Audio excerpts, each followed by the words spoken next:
10 வயது சிறுமி பாலியல் வன்கொடுமை வழக்கில் தற்போது கைது செய்யப்பட்டிருக்கக்கூடிய மோகன்ராஜ் மற்றும் கார்த்திக் ஆகிய இருவருக்கும் குண்டர் தடுப்பு சட்டம் பாய்ந்திருக்கிறது. சூலூர் காவல் நிலையத்தில் 10 வயது சிறுமி பாலியல் வன்கொடுமை வழக்கில் கைதான கார்த்திக் மற்றும் மோகன்ராஜ் மீது குண்டர் தடுப்பு சட்டம் பதிவு செய்யப்பட்டிருக்கிறது. பெரும் பரபரப்பை ஏற்படுத்தியிருந்தது. இந்த வழக்கில் 10 வயது சிறுமி கொடூரமாக பாலியல் வன்கொடுமை செய்யப்பட்டு படுகொலை செய்யப்பட்டிருந்தார். இது சம்பந்தமாக கார்த்திக் மற்றும் மோகன்ராஜ் ஆகிய இருவரை போலீசார் கைது செய்திருந்தார்கள். இந்நிலையில் தற்போது 2 பேர் மீது குண்டர் சட்டம் பாய்ந்திருக்கிறது. முக்கிய செய்தியாக பார்த்துக் கொண்டிருக்கிறோம். கூடுதல் விவரங்களை எமது செய்தியாளர் கார்த்திக் வழங்கிட கேட்கலாம். கார்த்திக், முழு விவரங்கள் என்ன பதிவு பண்ணுங்க.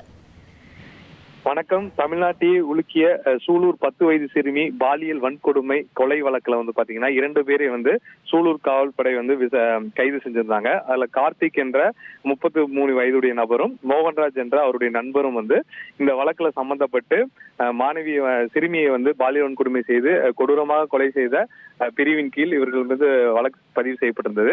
அதுல அந்த கார்த்திக் மீது பாத்தீங்கன்னா ஏற்கனவே 9 சட்டப்பிரிவுல போக்சோ வழக்கு உட்பட 9 பிரிவுல வழக்கு பதிவு செஞ்சிருந்தாங்க. மோகன்ராஜ் மீது பாத்தீங்கன்னா 4 பிரிவின்ல வழக்கு பதிவு செஞ்சாங்க. இந்த சூழல்ல இவங்க 2 பேர் மீது குண்டர் தடுப்பு சட்டம் போடப்பட்டிருக்குது. மேற்கு மண்டல ஐஜி ரம்யா பாரதியுடைய பரிந்துரையில மாவட்ட ஆட்சியர் பவன்குமார் உத்தரவின் பேர்ல பாத்தீங்கன்னா இவங்க 2 பேரும் குண்டர் தடுப்பு சட்டத்தில் கைது செய்யப்பட்டதாக அதுக்கான ஆவணங்கள் அவருடைய சிறையில அவருடைய கையில ஒப்படைக்கப்பட்டிருக்குது. மிக முக்கியமாக பார்க்கிறோம். 1 வருட காலத்துக்கு இவங்க ஜாமீனில் வெளிவர முடியாதும் இந்த வழக்கை இன்னும் அதிரடியாக காவல்துறை விசாரிப்பதற்கு இந்த பிரிவு சேர்க்கப்பட்டது மிக முக்கியமாக பார்க்கப்படுகிறோம். வரக்கூடிய நாட்கள்ல இவங்களை போலீசார் காவல் எடுத்து விசாரிக்க திட்டமிட்டு வருவதாகவும் கார்த்திக் அவரோட வலது கை மற்றும் கால் உடைந்து கோவை அரசு மருத்துவமனையில் இருக்கக்கூடிய சிறைவாசிகள் இருக்கக்கூடிய பிரிவுல சிகிச்சை பெற்று வருகிறார். மோகன்ராஜ் மத்திய சிறையில அனுமதிக்கப்பட்டிருக்கிறார். இந்த சூழல்ல இந்த வழக்குல இந்த குண்டர் தடுப்பு சட்டம் போடப்பட்டது மிக முக்கியமாக பார்க்கப்படுகிறது. விவரங்களுக்கு நன்றி கார்த்திக்.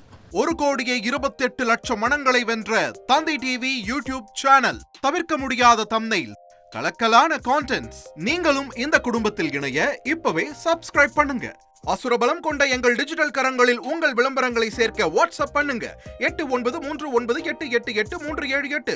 Email advtthanditv@dttv.in.